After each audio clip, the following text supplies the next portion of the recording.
Amen. C'est bon d'être dans la maison de Dieu, non? Je ne sais pas ce que vous êtes venus chercher, mais moi je dis c'est bon d'être dans la maison de Dieu. Vous pouvez prendre vos places un instant. Je suis très heureux de pouvoir partager ce soir également la parole de Dieu. Si je suis essoufflé, c'est normal, je viens de chanter. Dis à ton voisin, c'est normal, c'est pas une doublure.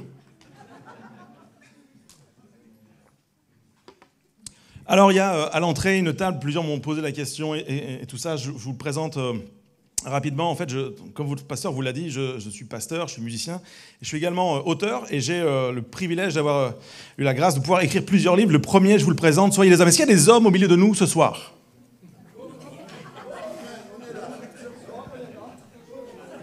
Je m'attendais à un grognement viril. J'ai une timide main qui se lève, j'ai bien fait de venir. Soyez des hommes, c'est un livre que j'ai écrit. En fait, c'est une injonction que ça m'a percuté en fait en lisant la première lettre de Paul aux Corinthiens qui va dire « Soyez des hommes ». Et personnellement, je n'ai pas de souci d'identité de genre. Je sais que je suis un homme, il n'y a pas de souci avec ça. Mais je me suis posé la question, qu'est-ce que Dieu veut dire à travers ça? Parce que ça paraît évident, soyez des hommes, mais pour que Paul insiste là-dessus, qu'est-ce que ça veut dire? Et en fait, quand on pense à l'identité de l'homme aujourd'hui, quand on parle des hommes, c'est soit par la porte des clichés, soit par la porte du scandale. Je ne sais pas comment c'est en Belgique, mais en France, quand on parle des hommes, c'est rarement en bien. Quand on présente les hommes, c'est rarement pour des choses glorieuses. Et je crois, c'est parce qu'ils sont français, quelqu'un a dit ça, « Ah, Seigneur, fais grâce. Fais grâce à ce peuple arrogant, Seigneur. »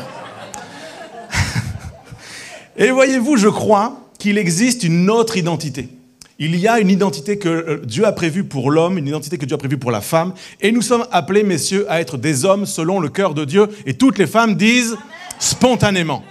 Pour ça, donc, j'ai fait un livre. Il y a 12 éléments, 12 facettes de ce qu'est un homme selon le cœur de Dieu. J'aimerais vraiment vous le recommander. Messieurs, vous devez lire ce livre.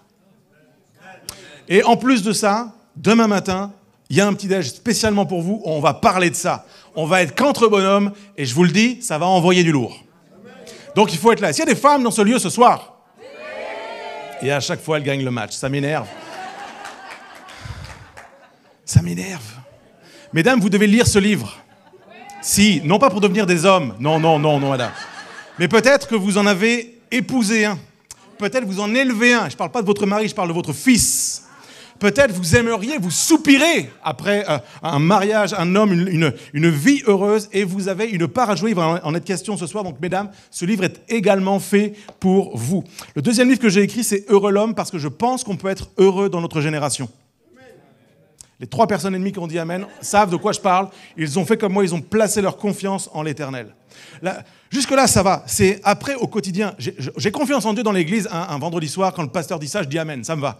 Mais lundi, quand je dois faire des choix, lundi, quand il y a de la corruption, lundi, quand il y a une décision à prendre, lundi, quand il y a une parole de mort qui me percute, lundi, quand il y a mon épouse ou mon époux qui me fatigue, un fils, une fille qui fait n'importe quoi, je fais comment pour être heureux? C'est un manuel de sagesse. 52 proverbes, 1 par semaine. C'est une prescription médicale, 1 par semaine, t'en prends 1 par semaine. Et tu passes pas au suivant tout le temps que tu vis pas le premier. Je te garantis, dans 52 semaines, tu es 52 fois plus sage.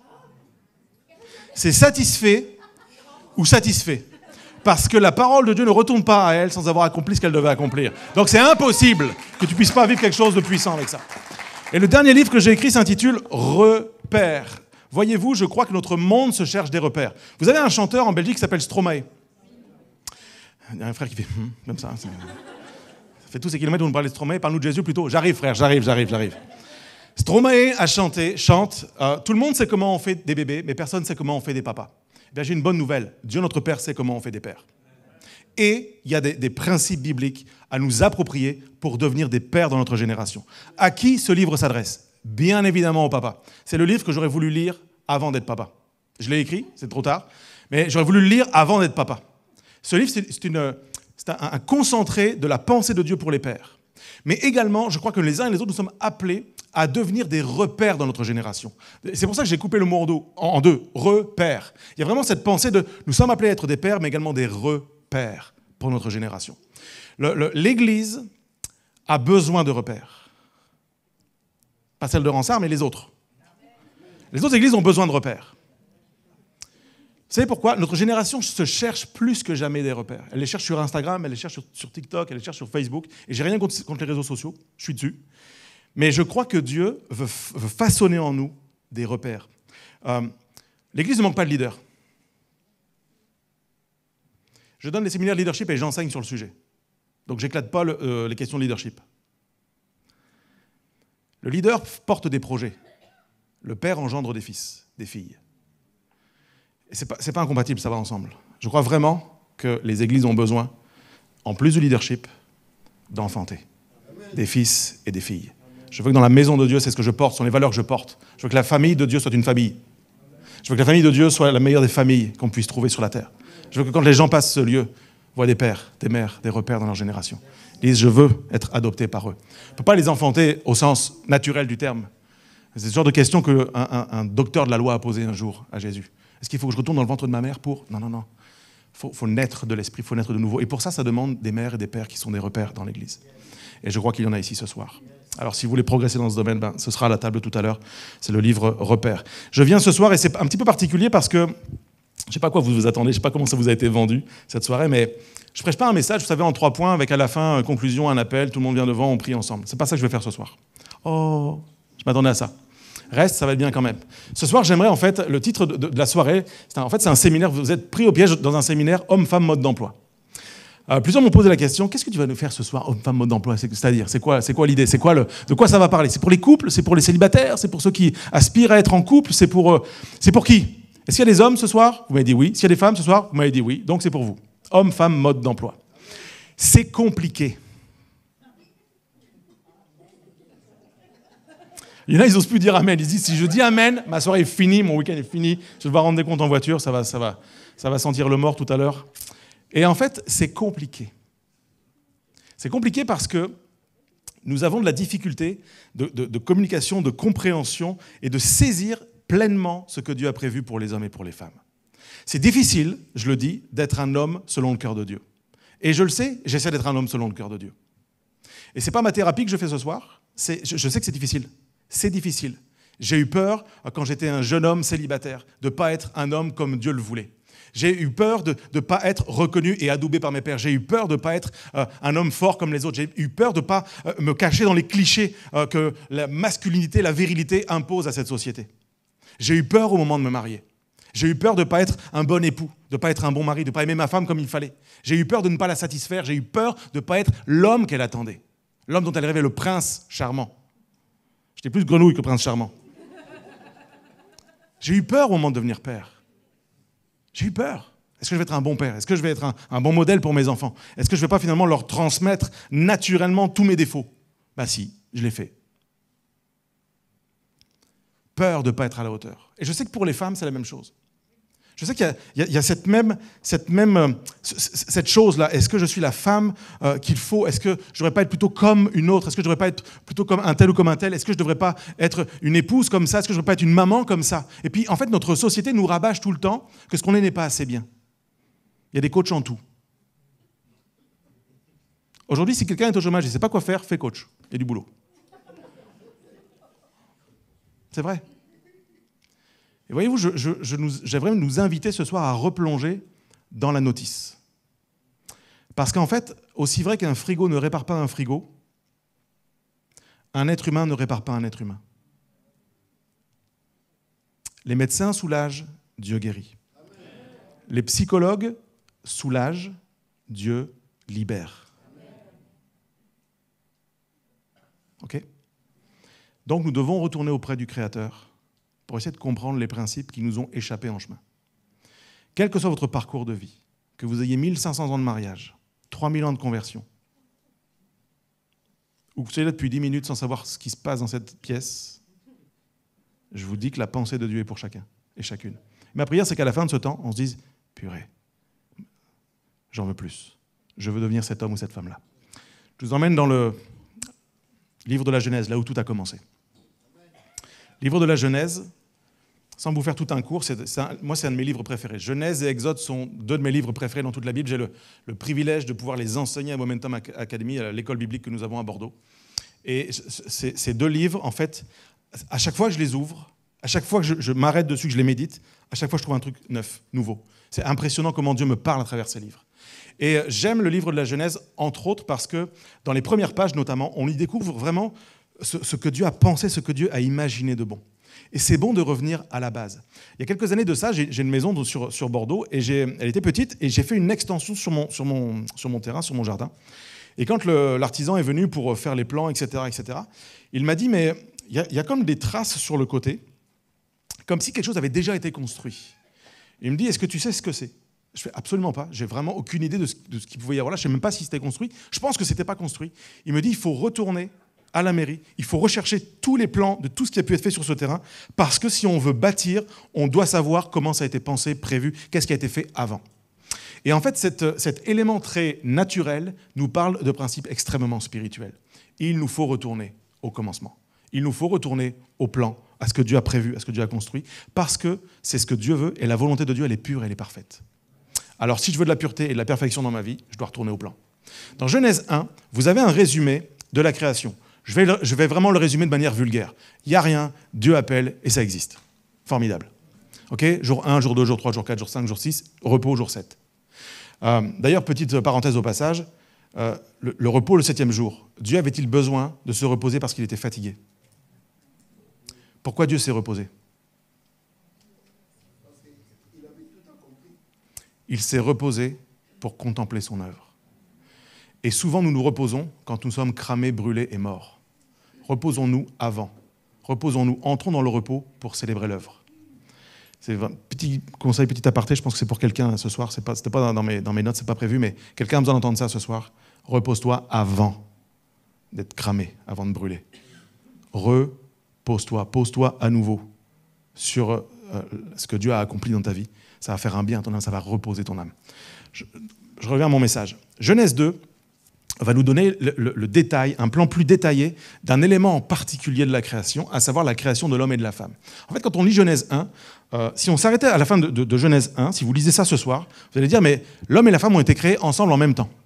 Et dans Genèse 2, il y a une précision, ils n'ont pas été créés en même temps exactement. À la même époque, mais pas au même moment, sur la même parole. Ils ont reçu les mêmes consignes. Dans Genèse 1, Dieu était très clair, il crée l'homme et la femme, et en fait, il leur donne cette capacité, cette bénédiction, il prononce une parole de vie sur eux, il les appelle à régner, à dominer, à assujettir, à se multiplier. Il y a vraiment toute une parole, en fait, c'est un flot de vie qui est déversé sur eux. Okay, et Genèse 2 reprend donc en détail, et on comprend, on saisit en lisant Genèse 2 que l'homme et la femme n'ont pas été créés en même temps, et je vous emmène dans Genèse 2 au verset 15. On va lire à partir du verset 15. L'Éternel Dieu prit l'homme et le plaça dans le jardin d'Éden. Ça veut dire qu'il a été créé où? En dehors du jardin. Tout le monde est OK avec ça? Dieu le prit et le plaça dans le jardin. Mission pour le cultiver et le garder. Travaille et protège. Mission initiale. Pour l'homme, le mandat que Dieu lui donne, lui accorde, ce qu'il prononce sur sa vie, travaille et protège. Je reviens au fait qu'il n'ait pas été créé dans le jardin, mais qu'il y ait été placé. Quand je prononce le mot jardin, quels sont les adjectifs qui montent spontanément sur vos cœurs? Ne réfléchissez pas trop, spontanément, allez-y. Jardin. Fleurs, vert, arbre, fruitier, plantation, pâturage, légumes, tout ça est bon. C'est quoi la différence entre un jardin et un champ? Ah, je suis un petit fils d'agriculteur, là, vous ne m'aurez pas à ce dossier-là. Moi, j'ai pris des roustes parce que j'ai envoyé le ballon dans le jardin. En fait, le jardin, c'est l'endroit où tu ne vas pas comme ça n'importe comment. Il est clôturé, il est protégé. Il est déterminé, il y a un périmètre. Le champ, c'est pas grave, à perte de vue, tu peux voir les champs. Le jardin, c'est un espace qui est défini. C'est un endroit bien spécifique. L'homme n'a pas été créé à l'intérieur du jardin, il y a été placé. Il y a quelque chose dans le cœur de l'homme qui lui fait se sentir plus grand, plus vivant quand il est en dehors du jardin.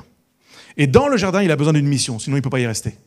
Et quand un homme abandonne sa mission, il repart à l'extérieur du jardin. Et qu'est-ce qu'il va chercher à vivre? Une aventure.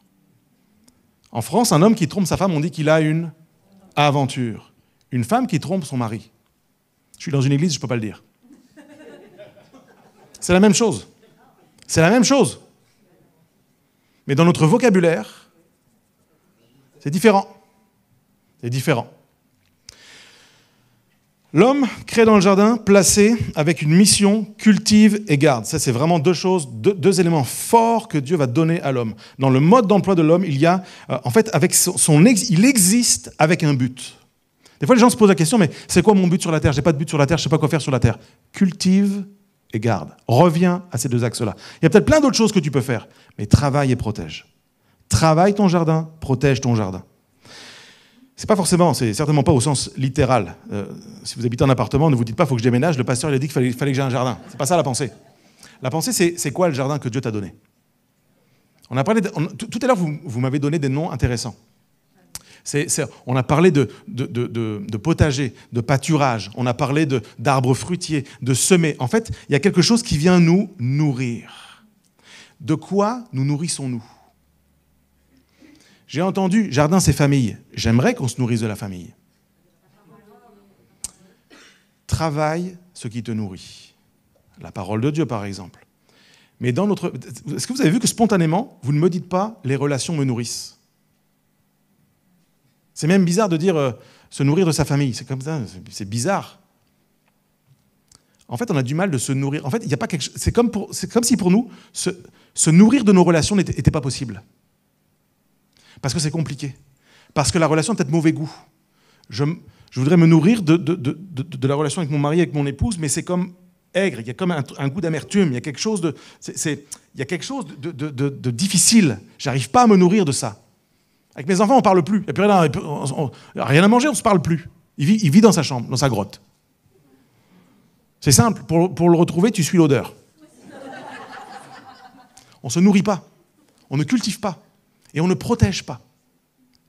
L'homme est placé dans le jardin afin de cultiver et de garder. Et Dieu va être bon avec l'homme, il va dire, tu peux manger de tous les arbres du jardin, mais tu ne mangeras pas du fruit de l'arbre de la connaissance du bien et du mal, parce que le jour où tu en mangeras, tu mourras, c'est certain. Donc les consignes sont très claires dès le départ. Et vous savez quoi? Les hommes ont besoin de consignes claires dès le départ. Parce que même avec une consigne claire, on est capable de se tromper. Petit conseil, mesdames, évitez la suggestion. Soyez clairs. L'ambiance a changé radicalement. Verset 18. Plus personne n'ose dire amen. Là, c'est dossier réglé. Verset 18. Dieu dit, il n'est pas bon que l'homme soit seul. Et tous les hommes disent, ah, c'est là qu'il ne fallait pas rater ton tour. Dieu dit, je lui ferai une aide qui soit son vis-à-vis. Et ce mot-là n'est absolument pas glamour. Je ne connais aucune femme sur la terre qui dise « J'aimerais tellement que mon mari m'appelle mon aide ». Il n'y a aucune jeune fille qui va être séduite par un jeune garçon qui va lui dire « Tu ne voudrais pas être mon aide ?» En fait, on ne comprend pas ce mot. Dans le texte original en hébreu, l'Ancien Testament est écrit en hébreu, c'est le mot « ézer » qui veut dire aide, secours. Ce n'est pas plus glamour. Mais le mot ézer, c'est un des attributs de Dieu. Et en fait, ce que Dieu nous dit, c'est qu'il n'est pas bon que tu sois seul, tu as besoin de quelqu'un qui porte mes attributs, qui porte mes valeurs, qui porte les éléments de ma nature. Tu ne peux pas vivre ta vie seul. Et les plus perplexes d'entre vous, de se dire, mais il n'est pas seul l'homme, il est avec Dieu. Eh bien Dieu dit, c'est pas suffisant. C'est pas parce que tu vis une relation de pureté avec moi, c'est pas parce que tu vis une relation de rapport Dieu-homme, créateur-créature, c'est pas parce que tu es dans une espèce de plénitude où tu es couvert par moi, où ma parole elle est claire pour toi, ta destinée elle est claire pour toi, j'ai établi des choses dans ta vie, tu sais pourquoi tu es sur la terre. Ce n'est pas parce que tu connais tout ça, que tu vis tout ça, que c'est suffisant. Il n'est pas bon, il faut que tu aies sur la terre quelqu'un qui soit ton vis-à-vis, quelqu'un qui porte la marque de qui je suis, quelqu'un qui soit un ézer. Dieu n'a pas premièrement créé une épouse à Adam. Il a créé quelqu'un qui porte sa marque. Et voyez-vous, nous avons besoin d'apprendre ou de réapprendre dans nos rapports à ne pas voir l'autre comme une personne simplement, par exemple, du sexe opposé, comme simplement une personne avec qui on va pouvoir, je ne sais pas, faire sa vie ou des projets ou que sais-je. On a besoin de retrouver dans l'autre la marque de Dieu. Je vous dis que si, dans l'Église, par exemple, prenons juste l'Église, qui est un organisme vivant, si je vois la marque de Dieu, le dépôt de Dieu dans la vie de mes frères et de mes sœurs, tout change. Tout change. Tout change. Paul a enseigné à Timothée à voir les femmes comme ses sœurs. Pourquoi ? Ça le protège et ça les protège. On ne se convoite pas. Sauf défaillance, sauf problème là, mais on ne convoite pas sa sœur. On ne convoite pas son frère. Ok ? En fait, ça nous protège de voir le dépôt divin dans l'autre, la marque de notre Père dans l'autre. De considérer que mon frère, ma sœur, c'est un fils ou c'est une fille de Dieu. Moi, je suis papa. J'ai 2 enfants, donc j'ai 43 ans. Et vous dites comment est-ce possible, toi qui en fais à peine 25 ? Restez tout ce week-end, je vous donnerai le secret. Non, je plaisante, il n'y en a pas. Mon fils a 20 ans et ma fille en a 18. Mon fils est marié et mon fils va me faire papy pour la 2e fois dans les jours qui arrivent là. Ça se trouve, en ce moment, ma belle-fille est en train d'accoucher. Eh ben, tout fonctionne. Jeune papy, merci. Et voyez-vous, j'aime mes enfants passionnément. Vraiment.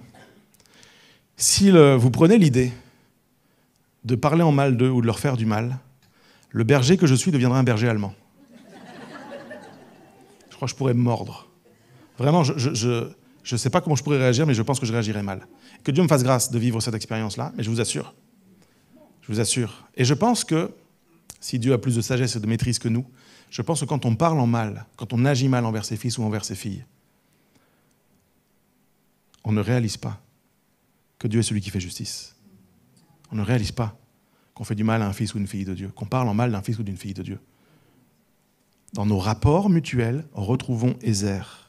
Je rêve qu'à la fin d'un culte, d'une réunion, d'une semaine, tout ce que vous voulez, on se dise, mais je veux retrouver la marque de Dieu dans mon frère. Et comment je fais concrètement ? Parce que là, ça c'est le concept. Alors en théorie c'est beau, il parle bien le pasteur, mais concrètement, il est où Dieu dans le bonhomme ? Je ne vois pas Dieu dans le bonhomme. Vous voulez voir Dieu dans le bonhomme ? Attachez-vous à connaître ce que Dieu fait dans la vie des frères et des sœurs. Attachez-vous, cherchez, poursuivez les transformations, les métamorphoses, l'œuvre de Dieu dans la vie de l'autre. Non seulement ça va vous encourager, parce que si Dieu l'a fait pour quelqu'un, il peut le faire pour quelqu'un d'autre. Donc déjà, c'est un encouragement. Là, on se nourrit, là, on mange de l'encouragement. Là, on avale, on cultive, on se nourrit des belles choses que Dieu fait. Hyper important. Mais en plus de ça, on voit qu'il y a Dieu dans la vie du frère. Et ça, c'est super édifiant. Je vois Dieu. Donc, il y a même un respect qui va s'installer entre lui et moi. Parce que je vais me dire, waouh, il y a Dieu dans lui.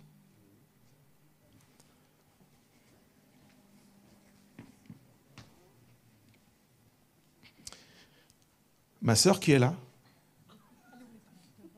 qui ne voulait pas venir devant, t'as gagné ta soirée. T'as bien fait de venir. Comment tu t'appelles ? Karine. On va jouer comme à la télé, on ne fait pas comme à la télé. En fait, elle peut se sentir, dans un rapport que nous aurions dans le cadre de l'Église, elle peut se sentir en insécurité ou en sécurité. Ça dépend uniquement de quoi ? De mon attitude et de ma relation avec elle. Est-ce qu'elle se sent comme une proie ? Ou est-ce que je considère que c'est une fille de Dieu, puis mon respect là pour elle devient d'un seul coup quelque chose qui est une distance de sécurité, et puis elle sait que je vais la protéger. Parce que c'est la fille de Dieu, parce que c'est ma sœur. Parce qu'il est hors de question que quelqu'un lui fasse du mal. Vous voyez comment le rapport peut changer ? Il faut que je voie Ézère, l'œuvre de Dieu, qu'est-ce que Dieu fait dans ta vie. Si j'avais plus de temps, je prendrais une demi-heure. Parle-moi comment tu es venu ici, qu'est-ce que Dieu a fait dans ta vie. Quand tu parles avec les gens de ce que Dieu a fait dans leur vie, le rapport que tu as avec eux, il change. En fait, pourquoi on se fait du mal ? On ne se connaît pas. Pourquoi on parle en mal les uns les autres ? On ne se connaît pas. Ça, c'est le frère alcoolique. Mais qu'est-ce qui l'a amené là ? De quoi il souffre ? Qu'est-ce qu'il noie ? C'est quoi le problème ? Qu'est-ce qui fait que ça a basculé à un moment ? Ça, c'est la sœur un peu volage, elle a enchaîné les gars. C'est quoi le problème de cette femme ? On va l'acheter ici, on va la lapider ensemble, au nom du Seigneur Jésus ? Ou est-ce qu'on va s'abaisser et lui rappeler ce que Jésus a écrit dans le sable ? Lui rappeler qu'il y a un message pour elle, que seule cette femme a vu. Et il y a quelque chose, il y a le cœur de Dieu juste pour elle. Il y a de la restauration, il y a de la bénédiction, il y a de la protection, il y a de la sanctification, il y a une parole de vie. Il y a quelque chose pour les uns et les autres. Je ne veux pas passer à côté du Ézère qui est dans mes frères et sœurs. Dieu n'a pas premièrement, créé une épouse à Adam. Refusons cette pensée. Elle est fausse, c'est un raccourci. On lit ça tient en quelques lignes. il a d'abord, c'est écrit, on le lit. Dieu créa cet homme a besoin d'une aide. Et ce que Dieu fait juste après est vraiment troublant. Tu veux afficher le texte, s'il te plaît? Dieu fit passer devant lui, devant l'homme, tous les animaux du ciel. Il les fait venir vers lui pour voir comment il les appellerait. Et il voulait que tout être vivant porte le nom que l'homme lui donnerait. Cette phrase, placée juste après « il n'est pas bon que l'homme soit seul », n'a pas de sens.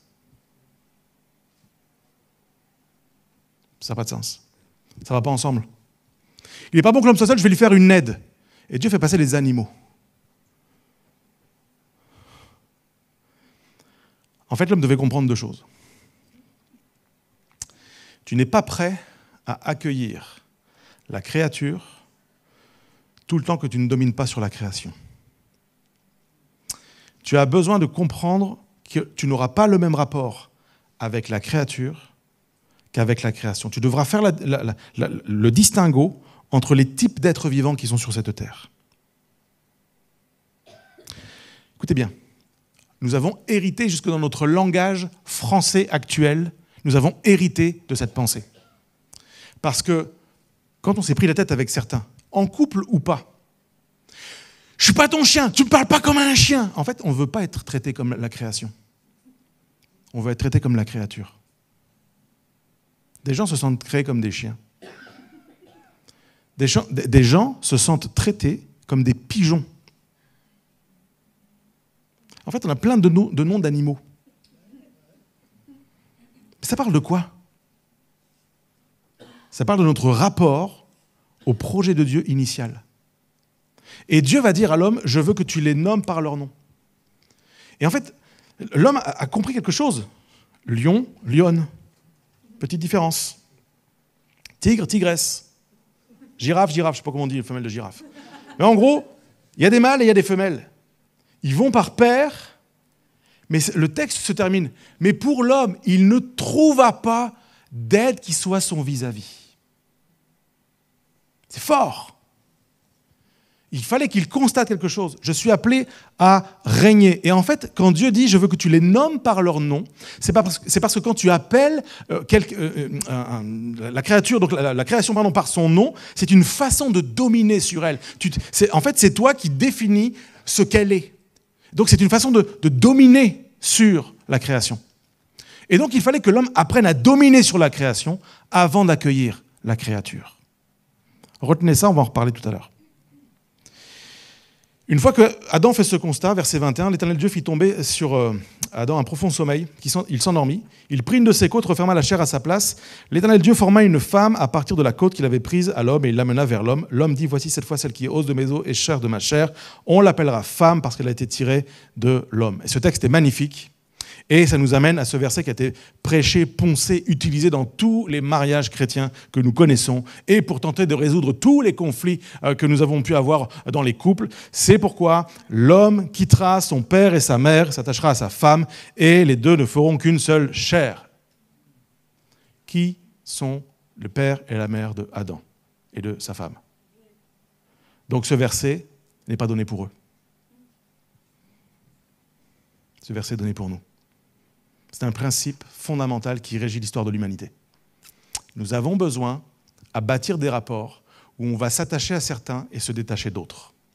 En fait, pour un jour être en couple, ce qui n'est pas une finalité en soi, mais nous devons apprendre à nous développer dans un environnement que Dieu a prévu. Cet environnement doit être celui qui va nous nourrir, celui dans lequel on va pouvoir travailler et protéger et être protégé. On doit apprendre à régner sur ce qui nous entoure. On doit apprendre à retrouver le goût de « je suis créé pour dominer », mais de la bonne façon, les bonnes choses. Et je suis appelé à me détacher, à quitter quelque part pour m'attacher ensuite à quelqu'un. Et ensuite, nous deviendrons une seule chair. Chose que notre monde tente de faire à l'envers et ne comprend pas pourquoi ça ne marche pas. On n'a pas suivi la notice. Il faut reprendre la notice. Être capable de quitter son père et sa mère, qu'est-ce que ça veut dire? Et j'aimerais le dire à tout le monde. Et ce n'est pas juste au couple. Comprenez ceci. Ce n'est pas juste un principe de couple. La parole est pour tout le monde. Toute la parole nous enseigne une chose pour nous, pour notre vie maintenant. Qu'est-ce que c'est quitter papa et maman? J'ai pas le temps, mais si je pouvais m'asseoir avec chacun d'entre vous et vous demander pourquoi vous faites le métier que vous faites, pourquoi vous habitez l'endroit où vous habitez, Pourquoi vous fréquentez l'église que vous fréquentez? Pourquoi vous servez dans le service que vous servez? Peut-être certains, vous me direz, ben, c'est parce que papa ou maman m'ont dit que, m'ont poussé à, m'ont forcé à. En fait, on n'a pas quitté forcément père et mère. Quand on dépend d'eux et qu'on fait nos choix en fonction de ce qu'ils pensent, de ce qu'ils aimeraient, on n'a pas quitté père et mère. Quand on dépend d'eux financièrement, on n'a pas quitté père et mère. Quand on dépend d'eux spirituellement, quand on est obligé d'aller systématiquement vers eux parce que nous, on ne prie pas, papa, maman, priez pour moi s'il vous plaît parce que moi, ça ne va pas. Et tu peux demander la prière à ton père et à ta mère. N'arrête pas. Mais si tu le fais parce que toi, tu ne pries pas pour toi, tu passes à côté de quelque chose.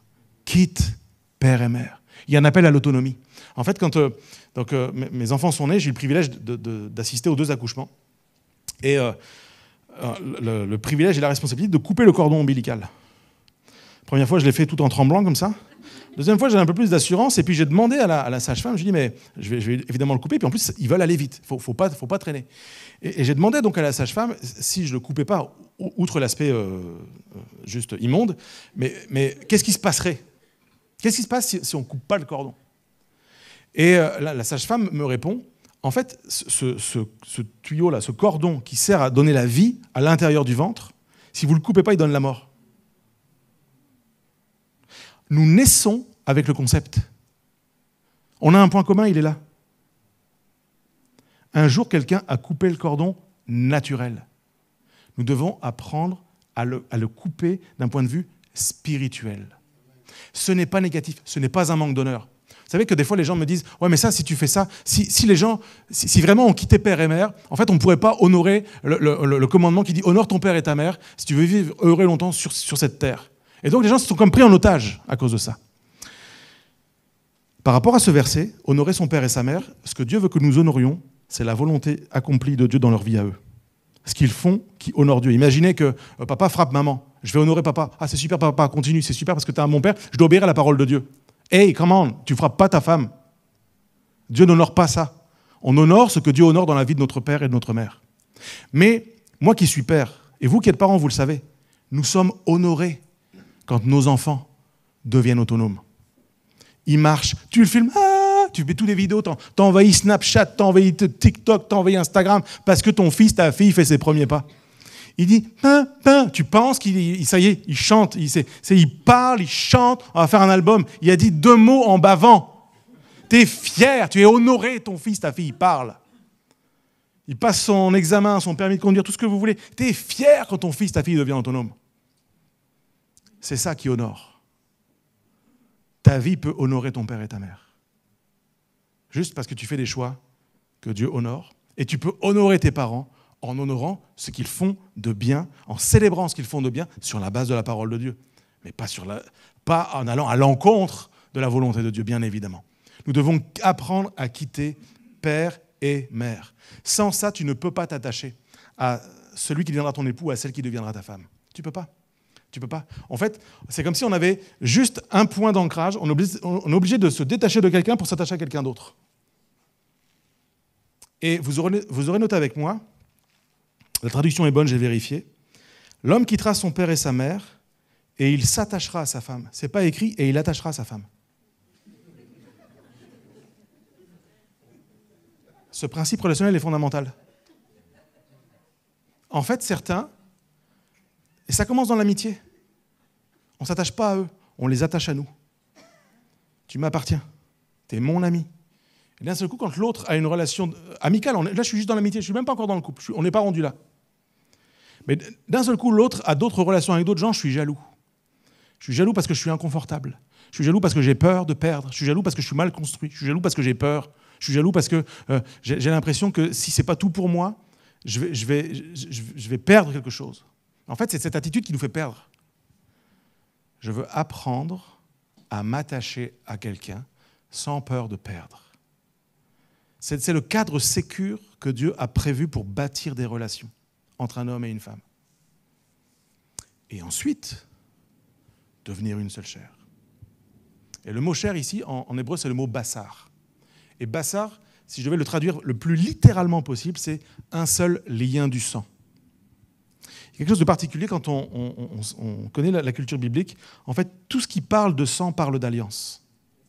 C'est pour ça que l'alliance, c'est pour ça que la coupe que nous prenons le dimanche matin, quand on prend la scène, elle représente le sang de Jésus qui représente lui-même la nouvelle alliance. En fait, toutes les alliances dans la Bible sont scellées par le sang. Toutes les alliances sont scellées par le sang, c'est comme ça. C'est un principe biblique, on en pense ce qu'on veut, on peut trouver ça bouché, barbare, tout ce que vous voulez, c'est un principe biblique. Et Dieu dit, en fait, je veux que les alliances soient scellées dans le sang. Je veux que vous compreniez ça, c'est qu'un homme qui s'attache à une femme, il y a quelque chose de l'ordre du sang, il y a une alliance qui est faite. C'est une des raisons pour lesquelles, quand on perd la virginité, il y a un petit peu de sang. Ça vient de là. Parce que les alliances sont scellées dans le sang. C'est vrai dans le domaine naturel, mais c'est vrai, c'est encore plus vrai, entre guillemets, pardon pour cette expression, dans le monde spirituel. Nous sommes au bénéfice du sang de Jésus. Je prie que ça veuille dire quelque chose pour nous ce soir, et je prie que ça veuille dire quelque chose dans les relations que nous avons avec les gens.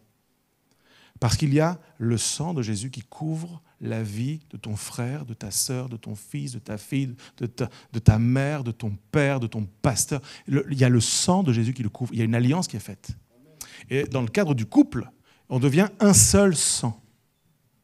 Il y a une alliance. Et le sang dans la Bible donc, parle de l'alliance et parle de la vie. C'est un lieu de vie. Et ma prière, j'ai été, comme votre pasteur vous le disiez, j'étais pasteur de la jeunesse, mais aussi de la relation d'aide, des soins pastoraux. Et sur 5 rendez-vous, en moyenne, il y en avait 4 qui concernaient les couples. 4 qui concernent les rapports entre les hommes et les femmes. Et 4 qui ont à voir avec ce que je suis en train de vous partager là. 4 qui nous parlent de l'alliance qui est rompue, qui est brisée. 4 qui nous parlent de il n'y a plus un seul lien du sang. 4 qui nous parlent de il n'y a pas la vie à l'intérieur. Et j'aimerais vous expliquer pourquoi à travers cet enseignement. Quand on lit, par exemple, on l'a lu juste avant. On l'appellera femme parce qu'elle a été prise de l'homme. C'est le verset juste avant, c'est pourquoi l'homme quittera son père et sa mère. En hébreu, le mot homme, c'est le mot ish. Et le mot femme, c'est le mot isha. Sans vous faire un cours d'hébreu, je suis incompétent total en la matière. Mais vous savez que les lettres, entre guillemets, en hébreu, sont des symboles, comme des petits dessins. Okay, vous me suivez jusque-là ? Ish et isha, les 2 mots s'écrivent en 3 lettres chacun. 2 lettres sont communes, sont les mêmes. Et une lettre est différente dans chaque. Cette lettre permet de dire si c'est homme ou si c'est femme. Vous me suivez jusque-là ? Quand tu lis ça, c'est pourquoi l'homme quittera son père et sa mère, s'attachera à sa femme, on l'appellera femme parce qu'elle était prise de l'homme. En fait, quand on lit ces phrases-là, Ish et Isha apparaissent dans la même phrase. Et quand tu as Ish et Isha dans la même phrase, Ish et Isha, les 2 mots, avec cette lettre qu'ils ont de différent, apparaît le mot Ya. Et Ya, en hébreu, c'est le mot Dieu. En fait, quand l'homme est l'homme pensé dans le cœur de Dieu, il porte une partie de Ézer. Il y a quelque chose de Dieu en lui. Et dans la femme, il y a quelque chose qui lui est propre, qui parle du cœur de Dieu également. Et quand tu les mets ensemble, Dieu apparaît. Le mot Dieu apparaît. Quand tu prends un homme qui est aligné sur la volonté de Dieu et une femme qui est alignée sur le cœur de Dieu, tu les mets ensemble dans un groupe, Dieu apparaît. Qu'est-ce qui se passe si tu enlèves le mot « ya » ? Il reste les 2 lettres qu'ils ont de semblables. Et ce mot, le mot qui apparaît, c'est le mot « feu », dans le sens de destruction. Allô ? Vous êtes là ? Au milieu des relations entre les hommes et les femmes, Dieu doit apparaître. C'est le projet divin, c'est dans la notice. Si Dieu n'apparaît pas, ce n'est que la destruction. Pourquoi tant de scandales ? Pourquoi tant de difficultés ? Pourquoi tant d'échecs ? Pourquoi tant d'adultères ? Pourquoi tant de tout ce que vous voulez ? Parce que Dieu n'est pas au centre de nos relations, de nos rapports. Ça touche, c'est tellement vrai, c'est tellement puissant au sein d'un couple. Tous les couples ici, prenez ça, repartez avec ça ce soir, s'il vous plaît. Même si vous partez avant la fin, prenez ça. Prenez ça. Dieu doit apparaître au milieu de nous. Et pour qu'il apparaisse au milieu de nous, je ne vais pas le chercher. Il vit en moi ou pas ? Est-ce que je suis un Ézer pour l'autre ? Secret de vie pour tous les gens. Demain matin, à partir de demain matin, et tous les jours du reste de ta vie, pose-toi la question. En quoi aujourd'hui vais-je être un secours pour quelqu'un ? Et si tu es en couple, ça commence par monsieur ou madame. Parce que si tu ne le fais pas, naturellement tu seras un problème. Surnaturellement, tu seras un secours, mais naturellement, tu seras un problème. Parce que notre nature est vendue au péché. C'est comme ça. En fait, je ne fais aucun effort pour pécher. C'est facile, c'est super simple de pécher. C'est super bon de pécher. Pardon si ça vous choque. Mais le problème du péché, c'est que c'est bon, c'est pas que c'est mauvais. La conséquence est mauvaise, c'est la mort. Mais le fait de pécher, c'est quelque chose qui est bon. Être un secours, ça coûte, ça pique, c'est difficile. Mais le fruit est bon. Le fruit est bon. La conséquence est bonne. Je veux que Dieu apparaisse dans mes relations avec les hommes et avec les femmes. Je veux être l'homme pensé avec la marque de Dieu dedans. Et je veux que mon épouse, mon fils, ma fille, il y ait la marque de Dieu dedans pour que Dieu apparaisse. Quand on nous regarde, quand on nous entend parler, quand on nous voit nous traiter, quand on voit comment on fait avec nos enfants, dans nos rapports à l'église, comment on le vit, il y a la marque de Dieu dedans. Genèse 3. On avance. Ça a dérapé. Tu vas afficher le texte. Le serpent était le plus rusé de tous les animaux sauvages que l'Éternel Dieu avait fait. Et il dit à la femme, Dieu a-t-il réellement dit, vous ne mangerez pas des fruits du jardin? Je pose une question. Qu'est-ce qu'un animal sauvage? Qu'est-ce qu'un animal des champs? L'autre tradition, la version Louis II, il a un animal des champs. Qu'est-ce qu'un animal des champs fait dans un jardin?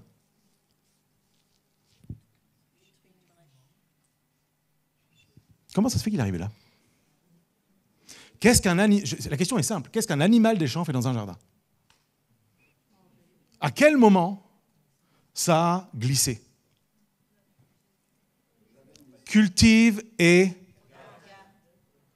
Qu'est-ce qu'un animal des champs fait dans un jardin? On n'a pas gardé. On a cultivé, il y avait des fruits à manger. On se nourrissait. On a fait 50% du job. Et travailler, c'est quelque chose qu'on sait faire. Le Belge est courageux, le Belge est travailleur. Protéger, défendre, garder. Tellement de mal avec ça. Le serpent, l'animal le plus rusé des champs, est entré dans le jardin. Et il n'a pas demandé la permission, et il est rentré directement en discussion. Et c'est fou cette discussion qu'il a avec la femme. La femme, donc il lui pose la question, la femme répond au serpent, nous mangeons du fruit des arbres du jardin, cependant, en ce qui concerne le fruit de l'arbre qui est au milieu du jardin, Dieu a dit, vous n'en mangerez pas et vous n'y toucherez pas, sinon vous mourrez. Ça nous parle d'une bonne communication entre l'homme et la femme. On se parle. Et on se parle de quoi? On se parle de la volonté de Dieu et du projet de Dieu. Oh, si nos discussions entre hommes et femmes, et pas juste dans le couple. Vous comprenez que on parle de couple ici, c'est vrai pour le couple. Ok? Mais je parle plus largement encore de nos rapports homme avec homme, femme avec femme, homme avec femme, femme avec homme. Si nous pouvions parler des projets de Dieu, de la volonté de Dieu, de la parole de Dieu. Cette femme me dit qu'elle connaît le projet de Dieu. Il y a une communication entre Dieu et entre elle et l'homme. On sait de quoi il est question, on connaît Dieu, on connaît le projet de Dieu, et on a échangé à son sujet. Dieu a dit, vous ne mangerez pas. Le serpent dit alors à la femme, vous ne mourrez pas. Mais Dieu sait que le jour où vous en mangerez, vos yeux s'ouvriront et vous serez comme Dieu. Version Louis II dit comme des dieux. L'origine de tous les complexes de l'humanité vient de là. Ce que tu es n'est pas suffisant, il faut que tu sois comme. Le capitalisme mondial, l'économie mondiale repose sur ce concept. La montre que tu as n'est pas bien, il faut que tu aies la montre comme dans la pub. La voiture que tu as n'est pas bien, il faut que tu aies la voiture comme dans la pub. La femme que tu as n'est pas bien, il faut que tu aies une femme comme là-bas. Le mari que tu as n'est pas bien, il faut que tu aies un homme comme ça. C'est pas bien, c'est pas suffisant. Ce que tu es, ce que tu as ne va pas. Il faut que tu sois comme les dieux de ce monde. Il faut que tu sois comme Dieu. Il faut que Dieu sorte de l'équation et que tu sois ton propre Dieu. À ce moment de l'histoire, ils sont toujours dans le jardin, dans un environnement sain, pur, protégé, où le péché n'existe pas. L'église de Ransard. Bon, mieux. Alors imaginez aujourd'hui à notre époque, alors que les digues ont cédé, que le péché est partout, jusque dans notre nature. La discussion, avec qui nous l'avons? Avec qui discutons-nous de nos vies? Avec qui parlons-nous de notre vie? De quoi parlons-nous dans le chemin de la vie? De quoi parlons-nous dans nos jardins? Avec qui parlons-nous dans nos jardins? Ce qui est fou, c'est qu'il est venu parler dans le jardin. On ne se connaît pas, j'espère que je ne vais pas faire une boulette. Vous êtes en couple?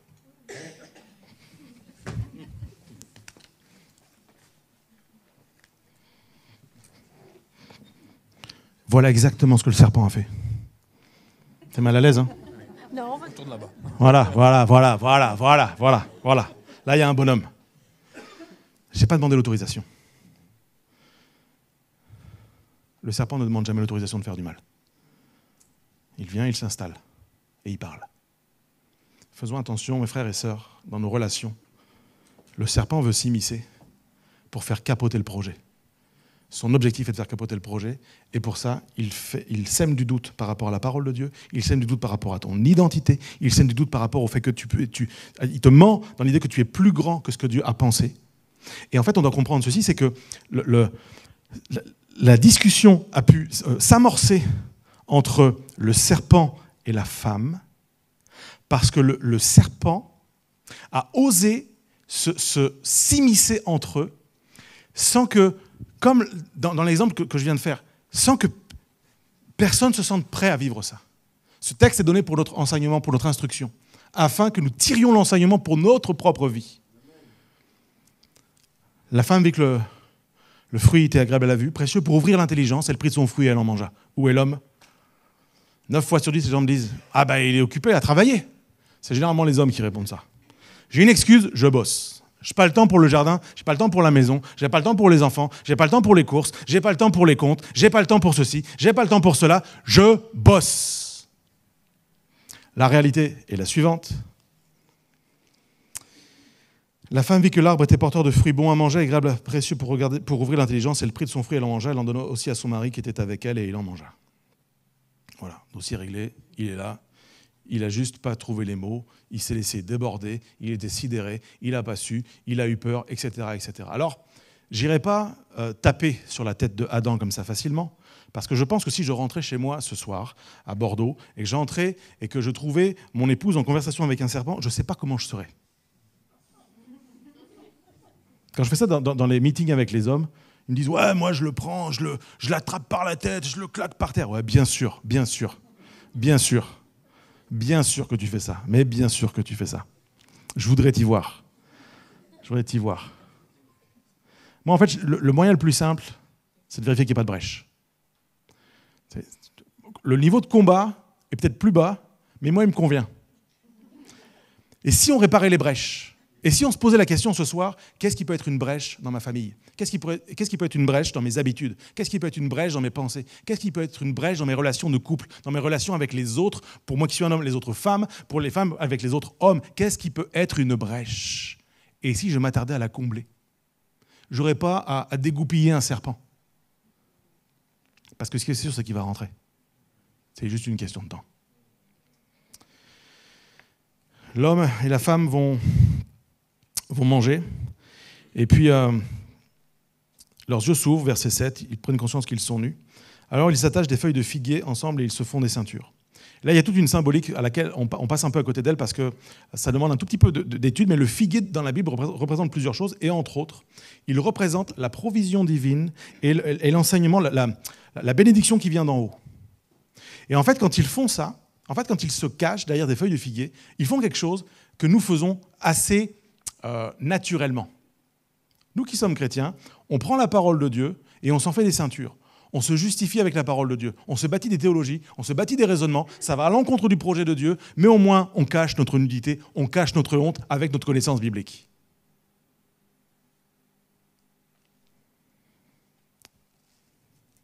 Apparemment, ce n'est pas suffisant, puisque malgré les ceintures, ils se cachent loin de l'Éternel, au milieu des arbres du jardin. En fait, notre connaissance des choses de Dieu, des bénédictions de Dieu, peut nous éloigner de Dieu, du cœur de Dieu. Et quand on est pris dans des relations où on ne sait pas comment se comporter, etc., on peut se bâtir toutes sortes de théologies qui nous séparent les uns des autres, même dans l'Église. Mais pire, qui nous séparent du cœur de Dieu. Et vous l'avez lu comme moi, ça arrive vers le soir, quand les ténèbres envahissent l'endroit. Toujours un moment où, quand on a fait des mauvais choix, il y a la honte qui s'installe et les ténèbres qui arrivent. Et là, on se cache. Le moment où l'homme et la femme avaient le plus besoin de Dieu, c'est le moment où ils ont fui Dieu. Et on est comme ça. On a tendance à fuir Dieu au moment où on en a le plus besoin. Qu'est-ce qui s'est passé ? Dieu va poser une question. Il appelle Adam, « Où es-tu » Et Adam répond, « J'ai entendu ta voix dans le jardin, j'ai eu peur parce que j'étais nu, alors je me suis caché. » Alors Dieu va dire, « Mais qui t'a appris que tu es nu ? Est-ce que tu as mangé du fruit de l'arbre dont je t'avais interdit de manger?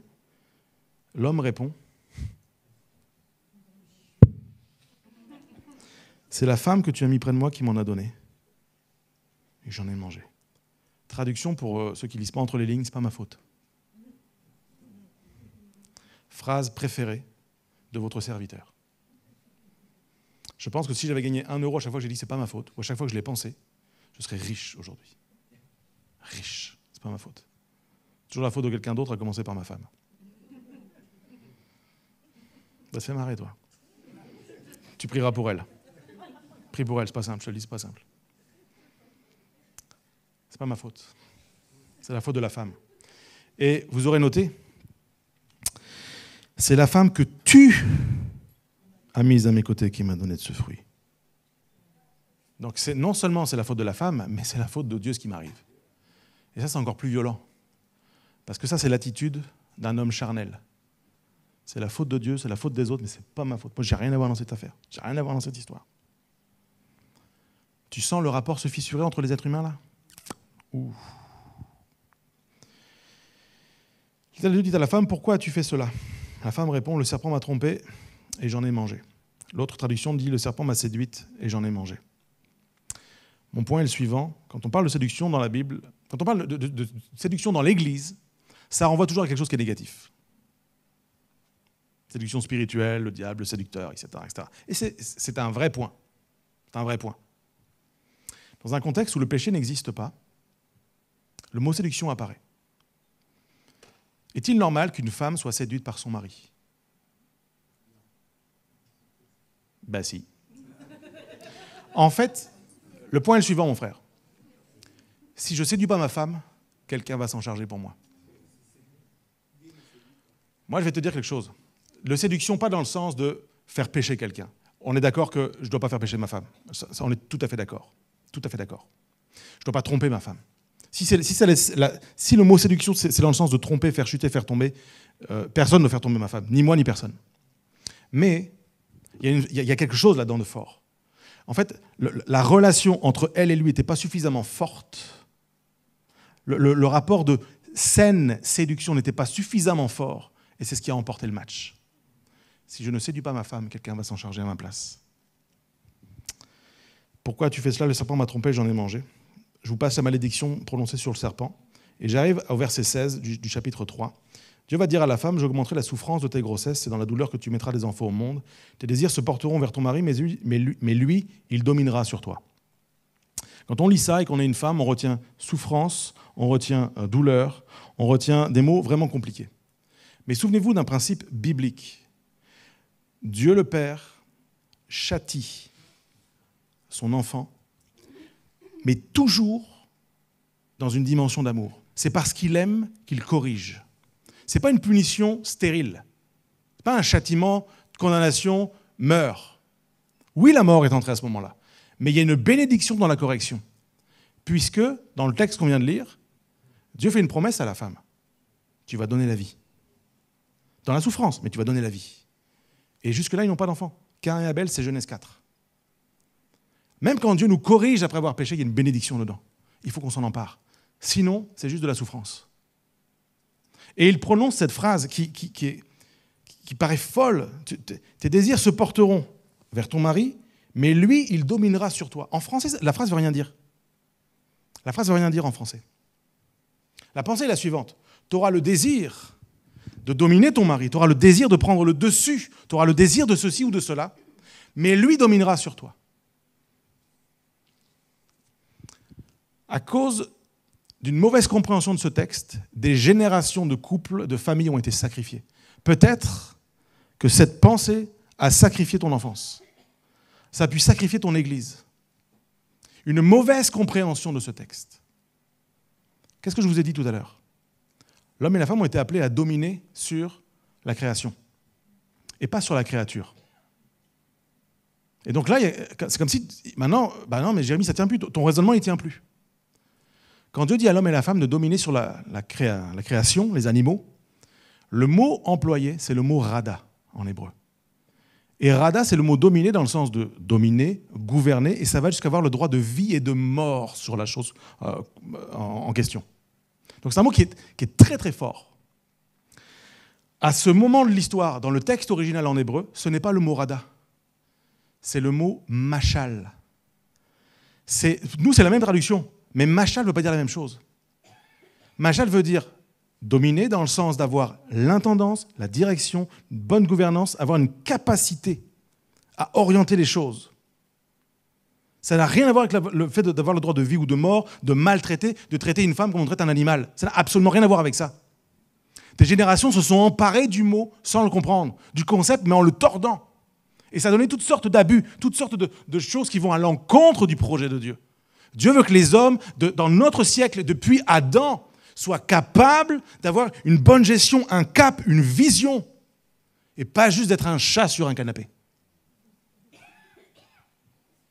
D'être capable de donner une direction à son foyer, de donner une direction dans la vie, d'être capable de se lever et d'arrêter de dire c'est la faute des autres.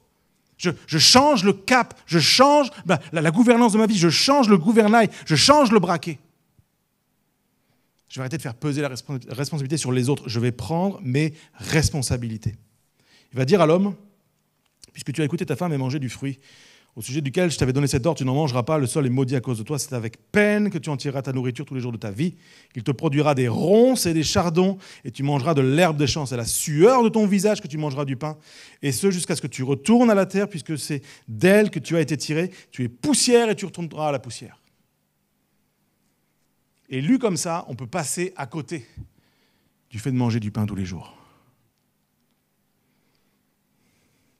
Et le pain en question, celui qui nous nourrit vraiment, n'est pas juste le pain qu'on achète chez le boulanger. Il y a un appel de Dieu qui résonne dans le cœur de tous les hommes.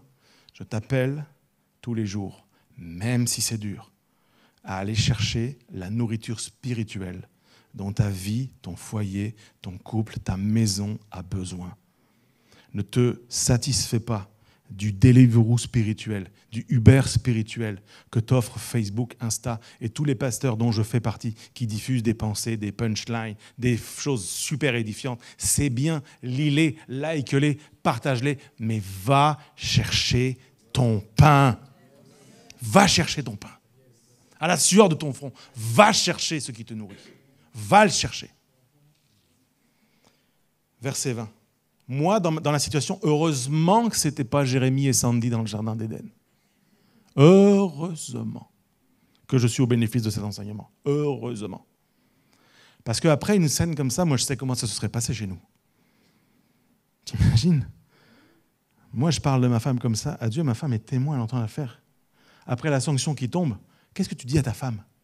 La dernière fois que j'ai parlé d'elle, c'est pour dire « Ouais, c'est la faute de la femme que tu as mis près de moi. » D'ailleurs, c'est fou ce que Dieu va faire. Parce que, je ne sais pas si vous l'avez relevé, mais verset 17, « Puisque tu as écouté ta femme. » Il est fort, c'est un ostéopathe spirituel. Il a replacé la vertèbre du frère. Tu n'avais pas compris, mais ce n'est pas la femme que j'ai mise près de toi. Ça, c'est ta femme. C'est toi qui l'as prise pour femme. Ce n'est pas moi qui te l'ai imposée. Moi, je t'ai apporté une aide, du secours, un Ézer. Tu l'as prise pour femme. Inverse pas les rôles. Ne me fais pas porter de responsabilité que je ne porte pas. Bref. Verset 20. J'en arrive là. Moi, si ça avait été moi, je t'assure, ça se serait mal passé. Tu retournes chez ta mère, je veux plus te voir. T'as pas de mère, c'est pas grave. Va-t'en du jardin, c'est chez moi, j'ai fait tous les travaux. Heureusement que c'était Adam. Heureusement que c'était ce pauvre homme qu'on blâme tout le temps, mais heureusement que c'était pas moi. Ça aurait été pire l'histoire. Regardez ce que Adam a fait. Adam appela sa femme Ève, qui veut dire vie, car elle devait être la mère de tous les vivants. Voici comment un homme domine une femme dans la pensée biblique. Il écoute ce que Dieu dit à son sujet et lui rappelle prophétiquement. Tout change quand on écoute ce que Dieu dit à propos des gens et qu'on leur rappelle prophétiquement. Il y a une parole de vie. Tu n'es pas encore maman, mais je déclare sur ta vie la vie. Je déclare sur ta vie l'enfantement. Je déclare sur ta vie l'accomplissement des promesses de Dieu. Je déclare sur ta vie l'accomplissement de la volonté de Dieu. Et si vous êtes pour applaudir, vous applaudissez vraiment.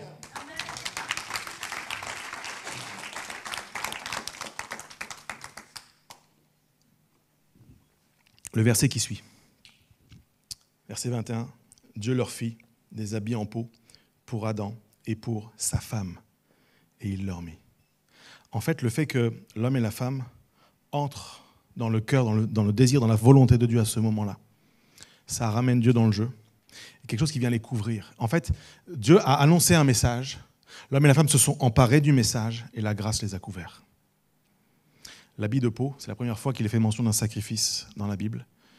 C'est une préfiguration de l'agneau de Dieu qui devait venir pour ôter le péché du monde. C'est par son sacrifice que nous sommes couverts, que notre nudité est couverte, que notre honte est couverte.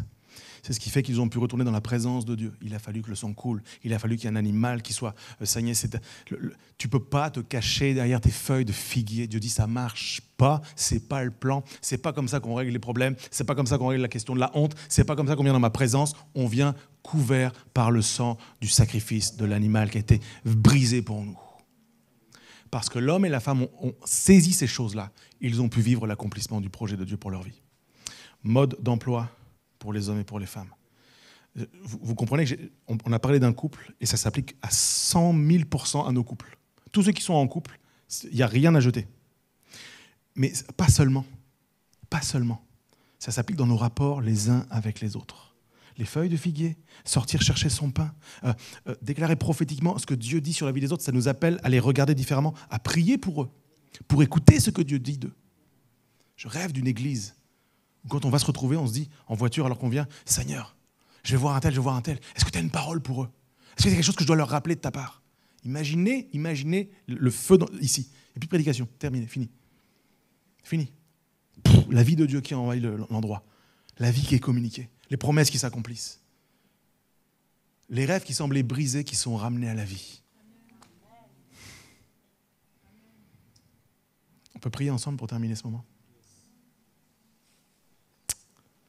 Père, ta parole est une lampe sur notre sentier, une lumière.